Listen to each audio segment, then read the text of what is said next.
बड़ी बहन एक रूप ऐसा भी। मैं और मेरी बहन माँ बाप के हम दो ही बच्चे। बहन की शादी को 12 वर्ष हो गए थे।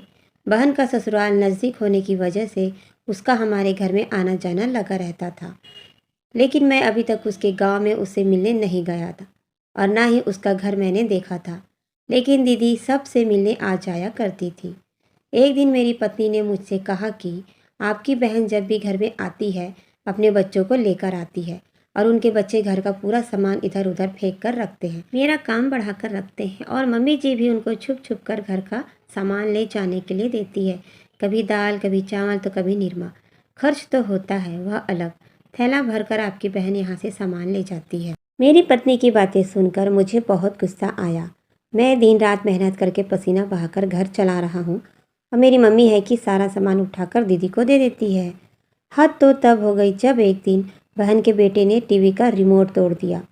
मैं मम्मी को गुस्से में कहा, मम्मी दीदी को बोल कि अब हमारे घर में आना जाना बंद करे, सिर्फ दिवाली और राखी के दिन ही आया करे, और जो तू थैला भर भर कर दीदी को सामान देती है वह देना बंद कर।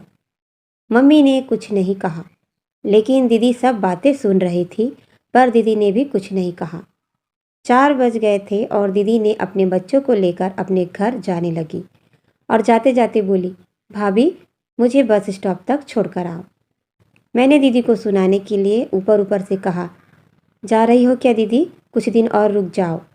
इतना सुनने के बाद दीदी ने हंसते हुए देखा और कहा, नहीं रे, बच्चों की छुट्टियां खत्म हो गई है, अब मुझे घर जाना चाहिए। ऐसा बोलकर अपने बच्चों को लेकर चली गई। एक दिन हम दोनों भाई बहन के बीच में ज़मीन की हिस्सेदारी होने वाली थी।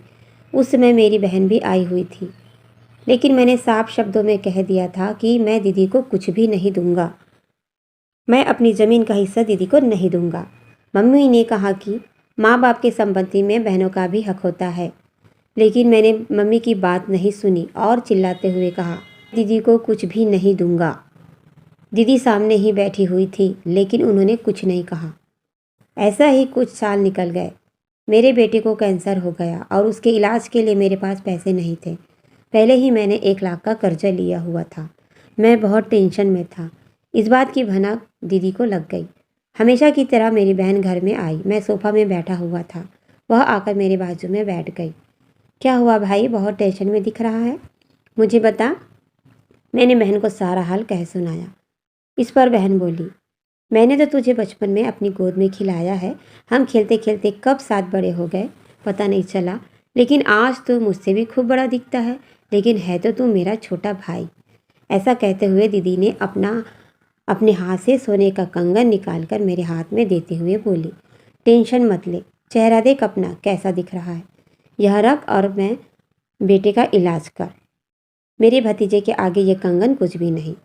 कंगन मेरे हाथ में रखते हुए बोली कि किसी को बताना मत, तुझे मेरी कसम। और उसने अपना हाथ मेरे सर पर रखा और 1000 रुपये, जिसमें 500 और 100 के नोट थे, ऐसा लग रहा था जैसे उसने बचत करके रखे हुए थे, वह पैसे मेरी जेब में रखे। बच्चों को जो चाहिए वह दे देना खरीद कर। चल अब मैं जा रही हूँ, मुझे घर जाना चाहिए। ऐसा कहते हुए दीदी उठकर जाने लगी। बच्चे स्कूल गए थे इसलिए मैं तुमसे मिलने आई थी, अब बच्चे आते ही होंगे। ऐसा कहते हुए दीदी जाने लगी। मैंने उसकी तरफ देखा। उसके पैरों में टूटी हुई चप्पल थी और एक दुपट्टा जो बहुत पुराना हो चुका था ओढ़ रखी थी। जब भी वह आती थी वही दुपट्टा ओढ़कर आती थी।